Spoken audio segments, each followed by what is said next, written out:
अध्याय 14 प्रकृति के 3 गुण। भगवान ने कहा, अब मैं तुमसे समस्त ज्ञानों में सर्वश्रेष्ठ इस परम ज्ञान को पुनः कहूंगा, जिसे जान लेने पर समस्त मुनियों ने परम सिद्धि प्राप्त की है। इस ज्ञान में स्थिर होकर मनुष्य मेरी जैसी दिव्य प्रकृति को प्राप्त कर सकता है। इस प्रकार स्थित हो जाने पर वह न तो सृष्टि के समय उत्पन्न होता है और न प्रलय के समय विचलित होता है। हे भरतपुत्र, ब्रह्म नामक समग्र भौतिक वस्तु जन्म का स्रोत है और मैं इसी ब्रह्म को गर्भस्थ करता हूँ, जिससे समस्त जीवों का जन्म संभव होता है। हे कुंती पुत्र, तुम यह समझ लो कि समस्त प्रकार की जीव योनियां इस भौतिक प्रकृति में जन्म द्वारा संभव हैं और मैं उनका बीज प्रदाता पिता हूँ। भौतिक प्रकृति 3 गुणों से युक्त है। ये हैं सतो, रजो तथा तमोगुण। हे महाबाहु अर्जुन, जब शाश्वत जीव प्रकृति के संसर्ग में आता है तो वह इन गुणों से बंध जाता है। हे निष्पाप, सतोगुण अन्य गुणों की अपेक्षा अधिक शुद्ध होने के कारण प्रकाश प्रदान करने वाला और मनुष्यों को सारे पाप कर्मों से मुक्त करने वाला है। जो लोग इस गुण में स्थित होते हैं वे सुख तथा ज्ञान के भाव से बंध जाते हैं। हे कुंती पुत्र, रजोगुण की उत्पत्ति असीम आकांक्षाओं तथा तृष्णाओं से होती है और इसी के कारण से यह देहधारी जीव सकाम कर्मों से बंध जाता है। हे भरतपुत्र, तुम जान लो कि अज्ञान से उत्पन्न तमोगुण समस्त देहधारी जीवों का मोह है। इस गुण के प्रतिफल पागलपन, आलस तथा नींद हैं, जो बद्ध जीव को बांधते हैं। हे भरतपुत्र, सतोगुण मनुष्य को सुख से बांधता है, रजोगुण सकाम कर्म से बांधता है और तमोगुण मनुष्य के ज्ञान को ढककर उसे पागलपन से बांधता है। हे भरतपुत्र, कभी कभी सतोगुण रजोगुण तथा तमोगुण को परास्त करके प्रधान बन जाता है, तो कभी रजोगुण सतोगुण तथा तमोगुणों को परास्त कर देता है और कभी ऐसा होता है कि तमोगुण सतो तथा रजोगुणों को परास्त कर देता है।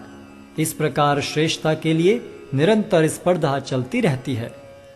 सतोगुण की अभिव्यक्ति को तभी अनुभव किया जा सकता है जब शरीर के सारे द्वार ज्ञान के प्रकाश से प्रकाशित होते हैं। हे भरतवंशियों में प्रमुख, जब रजोगुण में वृद्धि हो जाती है तो अत्यधिक आसक्ति, सकाम कर्म, गहन उद्यम तथा अनियंत्रित इच्छा एवं लालसा के लक्षण प्रकट होते हैं। जब तमोगुण में वृद्धि हो जाती है तो हे कुरुपुत्र, अंधेरा, जड़ता, प्रमत्तता तथा मोह का प्राकट्य होता है। जब कोई सतोगुण में मरता है तो उसे महर्षियों के विशुद्ध उच्चतर लोकों की प्राप्ति होती है। जब कोई रजोगुण में मरता है तो वह सकाम कर्मियों के बीच में जन्म ग्रहण करता है और जब कोई तमोगुण में मरता है तो वह पशु योनि में जन्म धारण करता है। पुण्य कर्म का फल शुद्ध होता है और सात्विक कहलाता है, लेकिन रजोगुण में संपन्न कर्म का फल दुख होता है और तमोगुण में किए गए कर्म मूर्खता में प्रतिफलित होते हैं। सतोगुण से वास्तविक ज्ञान उत्पन्न होता है, रजोगुण से लोभ उत्पन्न होता है और तमोगुण से अज्ञान, प्रमाद और मोह उत्पन्न होते हैं। सतोगुणी व्यक्ति क्रमशः उच्च लोकों को ऊपर जाते हैं, रजोगुणी इसी पृथ्वीलोक में रह जाते हैं और जो अत्यंत गर्हित तमोगुण में स्थित हैं वे नीचे नरक लोकों को जाते हैं।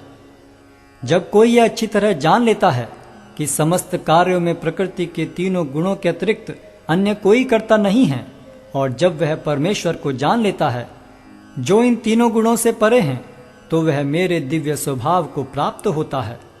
जब देहधारी जीव भौतिक शरीर से संबद्ध इन 3 गुणों को लांघने में समर्थ होता है तो वह जन्म, मृत्यु, बुढ़ापा तथा उनके कष्टों से मुक्त हो सकता है और इसी जीवन में अमृत का भोग कर सकता है।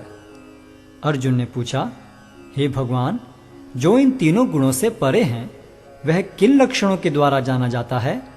उसका आचरण कैसा होता है और वह प्रकृति के गुणों को किस प्रकार लांघता है?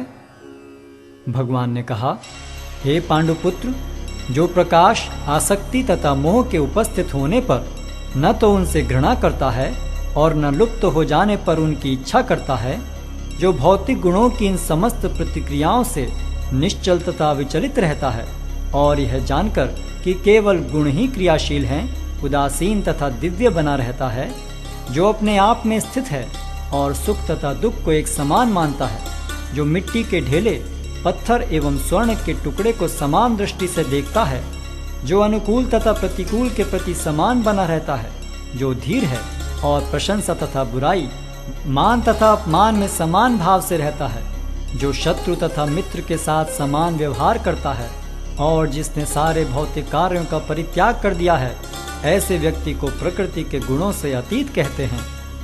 जो समस्त परिस्थितियों में अविचलित भाव से पूर्ण भक्ति में प्रवृत्त होता है, वह तुरंत ही प्रकृति के गुणों को लांघ जाता है और इस प्रकार ब्रह्म के स्तर तक पहुंच जाता है।